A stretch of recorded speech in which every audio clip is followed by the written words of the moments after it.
the abstract threats of the world today seem to be what's grown to prominence rather than the actual physical threats of the world that have largely been dealt with in modern societies. By this I mean food, shelter, security. Those have been largely dealt with, and most people do not run into those, on a day-to-day basis that they have to deal with. And it seems to me that all of us, we would have thought that getting rid of those real, very real threats would have made everyone, happier, so to speak. Would have made everyone more at ease. But it hasn't. It's almost as if the abstract threats, the psychological threats, if you will, even the, you might say, mythical threats, have grown.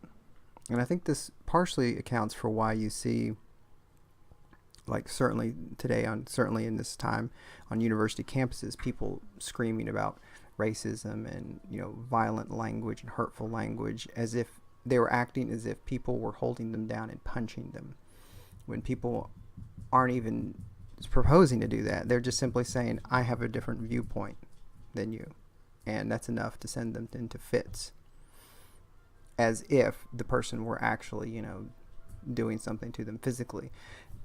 And that does seem to be a problem, because certainly it's much easier to identify, we don't have food today, someone's attacking us right now, those sorts of threats, rather than this threat of language, that is violent, this language that is hateful. And it does seem that we are having a problem dealing with that. And I think that part of the issue that we're having is that what we used to use to deal with those sorts of problems we no longer use, which is religion and myth to a large degree. Now, psychology can help to some degree with this, but knowing statistics, knowing a set of data, doesn't actually help you to know that what should I do with my life, right? Because you can't take a statistic that applies to a population and apply it to a single individual. That is why you don't assume that every Asian person you meet is good at math, because there are some that aren't. Statistically, when you look at a large number of them, when you average it out, they tend to do better than, say, Americans that are non-Asian. But that's not a valid way to use the statistic, and you would just assume that every Asian you meet is going to be better at math than, say, every white person. So those statistics have their use and their value, but not, at least it doesn't appear to me, in the realm of your personal decision making, because you can't, there's always going to be the individual exception to that. So what do we use to base our decisions on today?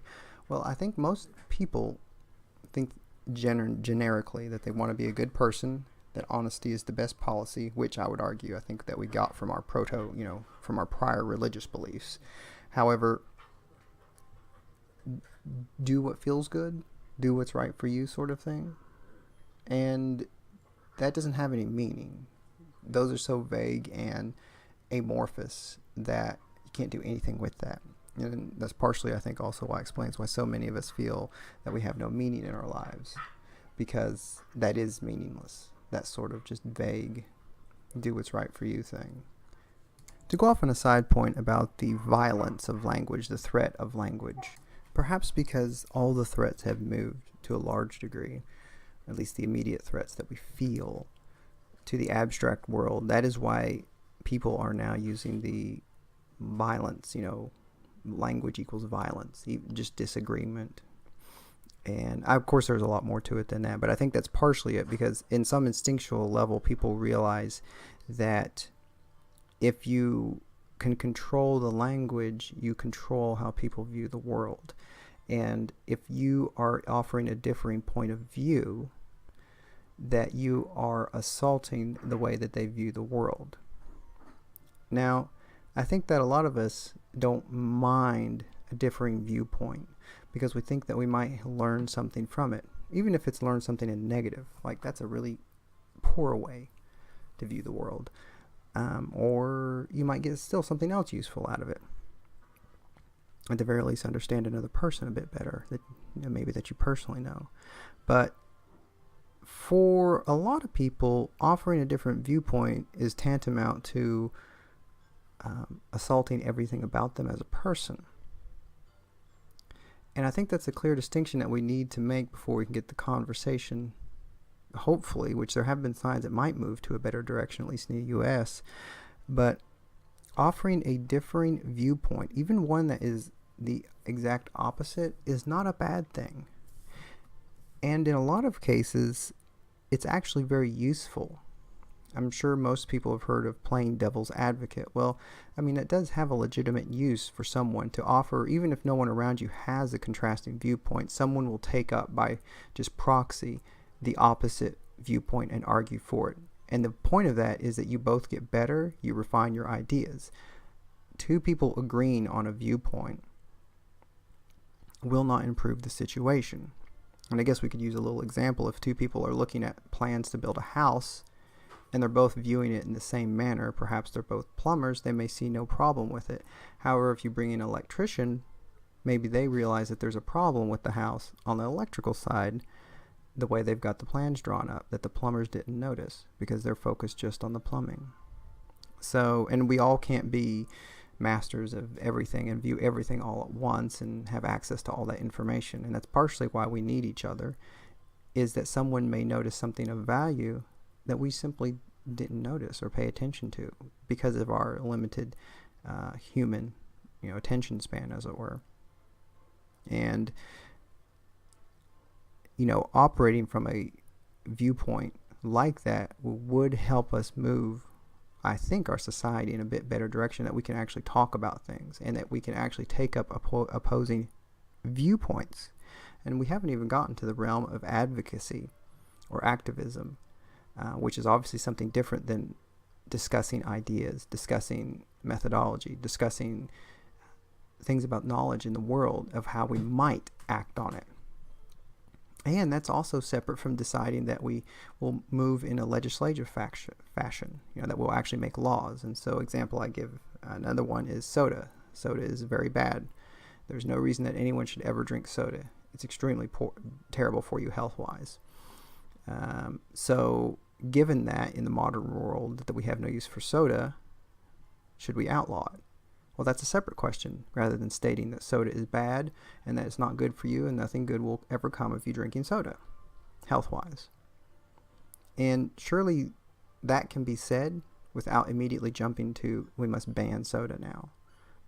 Because even though I believe that soda is bad for you, I personally would still not advocate a ban for it, or even a tax at this time with the way we've currently got our society set up. Now, under a different set of circumstances, perhaps that would be different. But surely we can see that discussing something is not the same as advocacy, and advocacy is also not the same as moving to make it a legal law. And so I think accepting those terms and that understanding, just that rationale, would make it so that we can actually discuss things properly, so that we realize there's conversation, there's advocacy, and then there's the actual legal. And those three are not the same, and that we can discuss at each level those sorts of things for our society and, individually when we're speaking to someone about how things should, operate.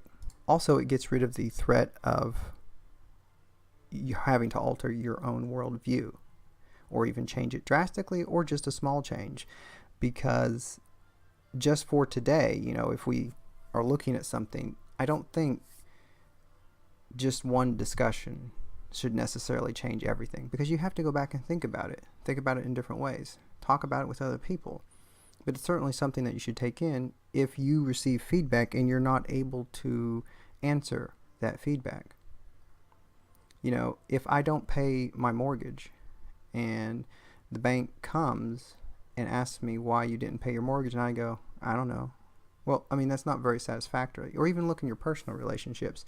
If you're supposed to go to your significant other's birthday party and you just don't show up, is just is screaming at them an appropriate answer?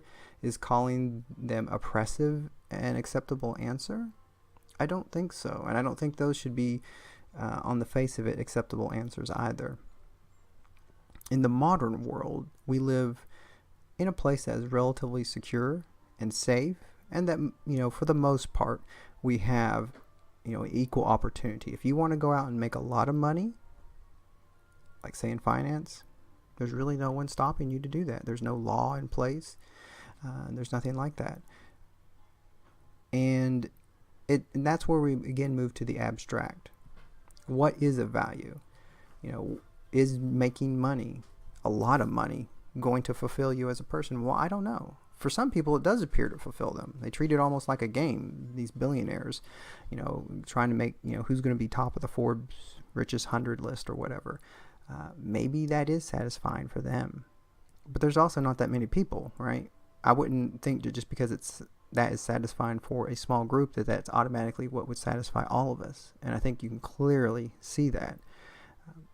People that do want to make a lot of money, they work really hard at that. And I don't think that most of us actually, want to work as hard as required to get millions and millions of dollars, or even billions. So, that's kind of the freedom that we have, is to make these choices. But with that freedom comes the responsibility of making responsible choices as well. So also making no money is probably not a good idea either. Being destitute is, does it have to be billionaire or destitute? Again, you couldn't prescribe anything to a general audience or just to people that you're speaking, but certainly let's have at least the option of talking about it and not immediately acting as if a mere discussion of differing viewpoints is tantamount to burning someone at the stake in actuality, because it is no longer that way.